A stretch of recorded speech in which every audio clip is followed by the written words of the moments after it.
Welcome to Toronto TV, your region TV. So today we have a special guest on the first day of Lunar New Year, Leah Taylor-Roy, Member of Parliament. She's from Aurora-Oakridge and Richmond Hill. Hi, Lee. Hello, Joseph. Good to see you. So as I say, today is a new year. So can you say some Chinese New Year greetings to all the audience? Absolutely. Gong hoi fa choi and shen ti jiang kong. And I just want to say to everyone celebrating Lunar New Year, Chinese New Year, I hope you have a wonderful celebration with family and friends.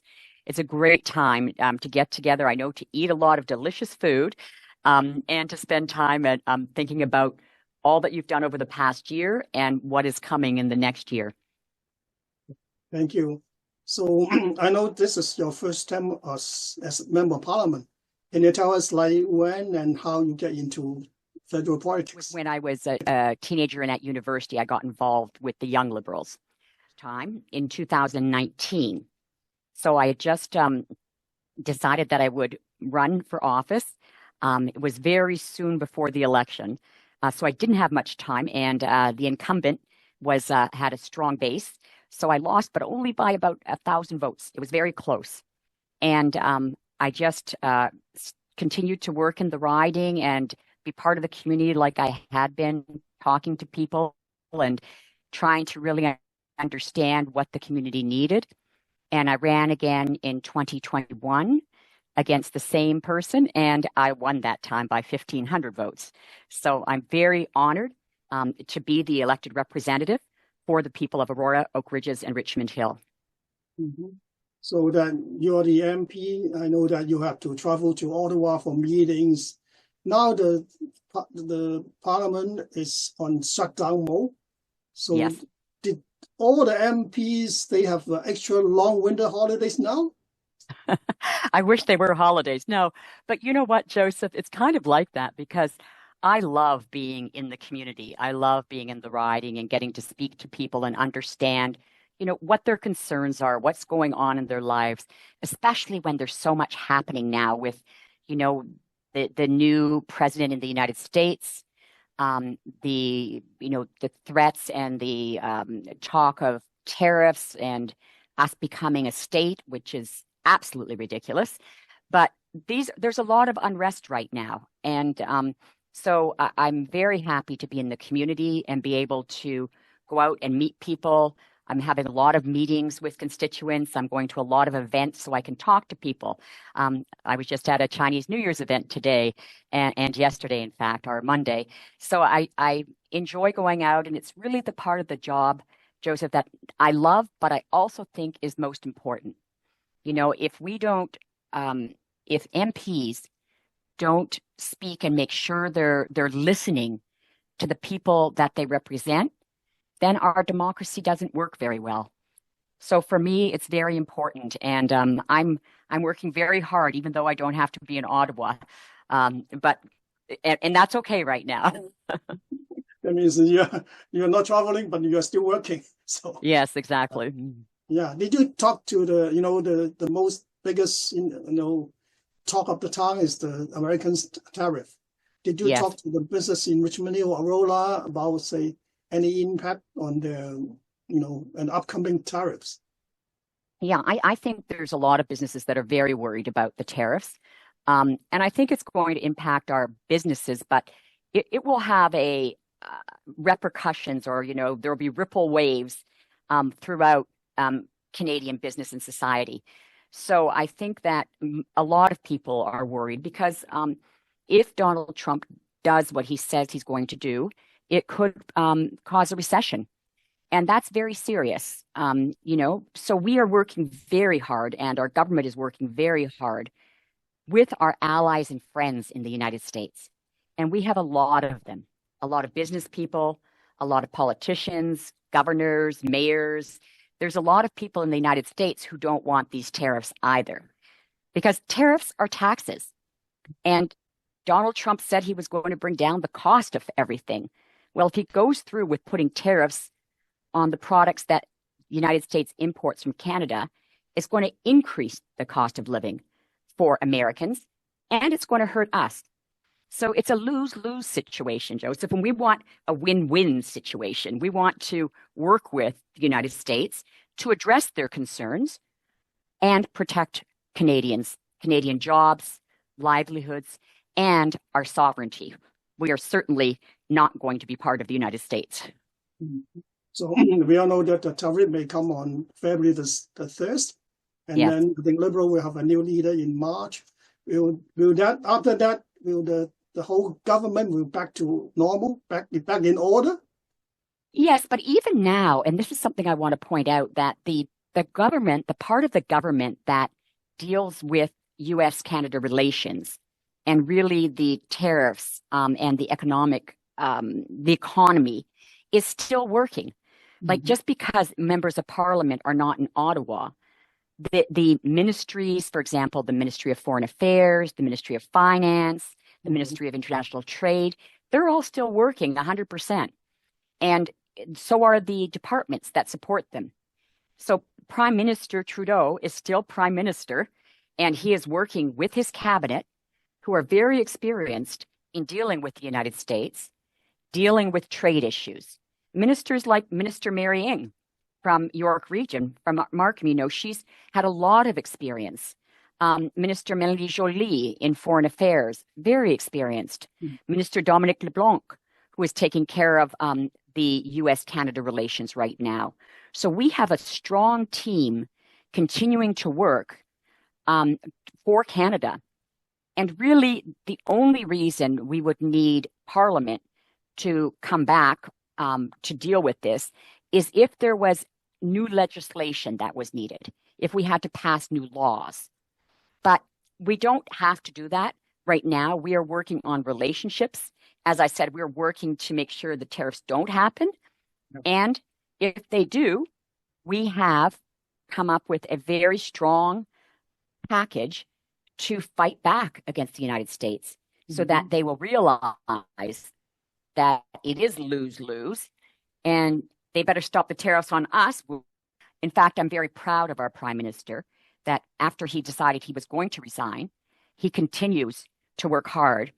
And I have to stay and work hard with my cabinet to make sure there is lead and that we're dealing with these very serious issues. Okay. And like Canada and US are long-time friends, neighbors, right? Okay. That should be a way out. Yeah, I believe that. So back from Ottawa back to the Aurora, your ridings. As your first term, did you see any changes with improvement in the Aurora, your riding? Oh, yeah. Yes, for sure. I mean, we've seen a lot of growth, Joseph, in the riding. Businesses were protected, coming in as a new member of parliament and then having COVID to deal with, really. I think that our riding of Aurora-Oakridge-Richmond Hill was very well supported by the Liberal government. There were supports for businesses, for individuals. And I think that, of course, too, there was a big focus on our health.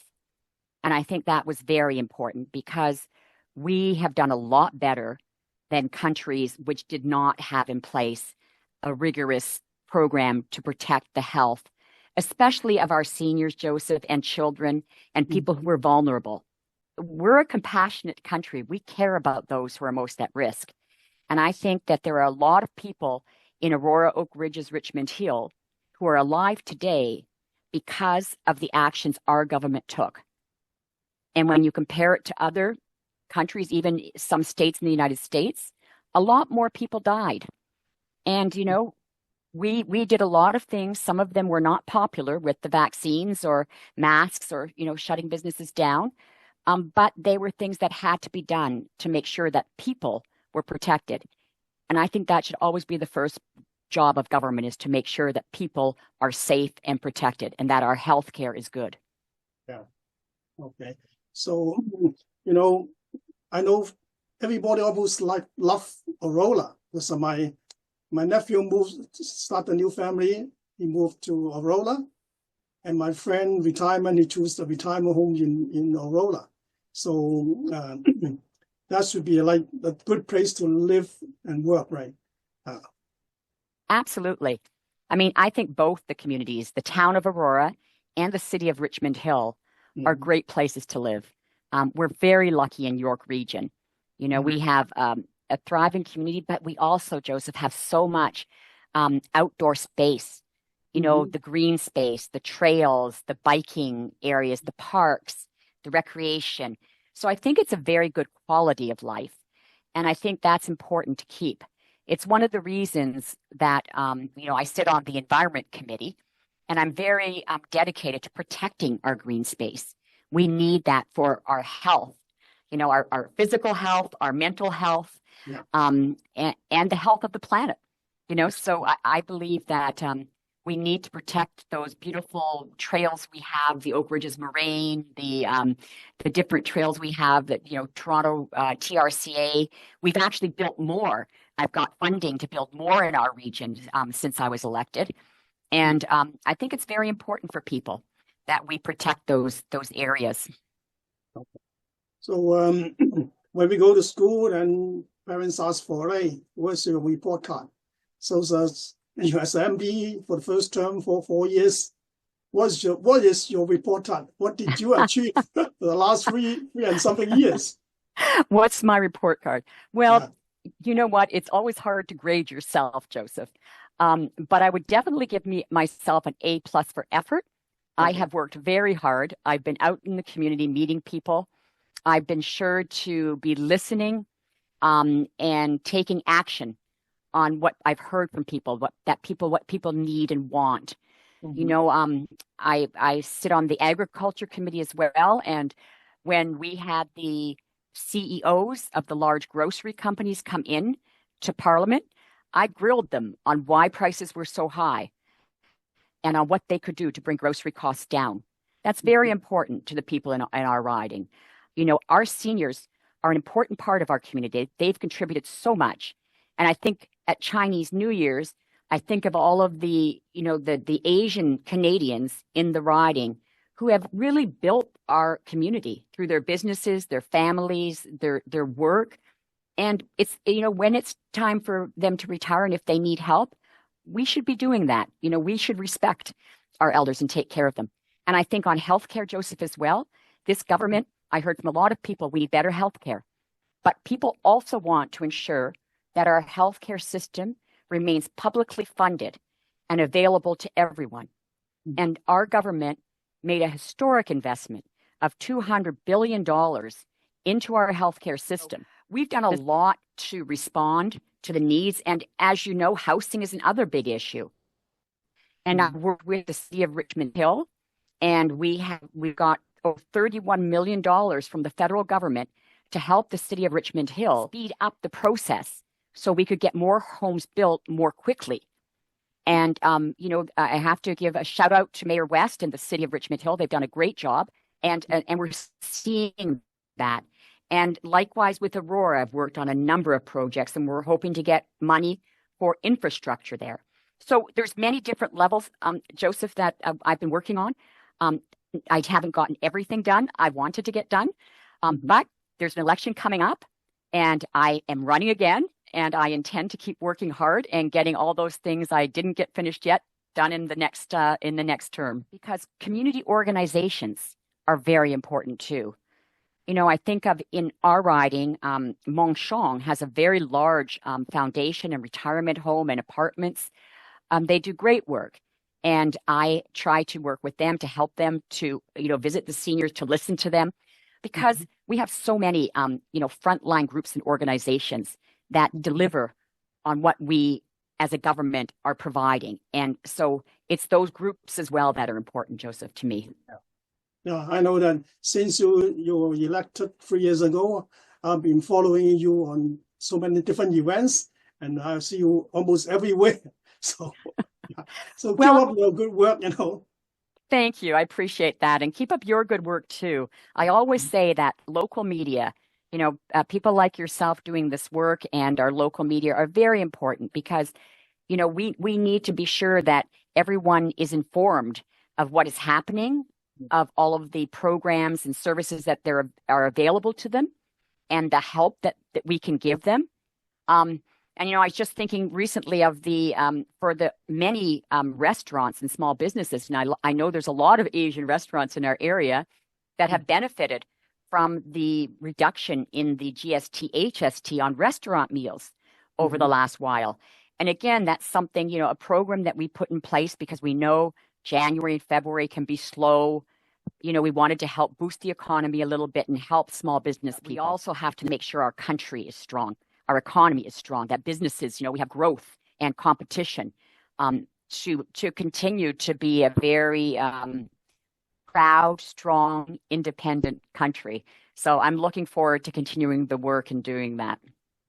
I know, yeah, everybody loves HST holiday, right? I go out dining more than before. Yeah. So, yeah. That's right. Well, and that's good for people. They get to enjoy, bring their family out, and it's good for businesses. So I think it's important.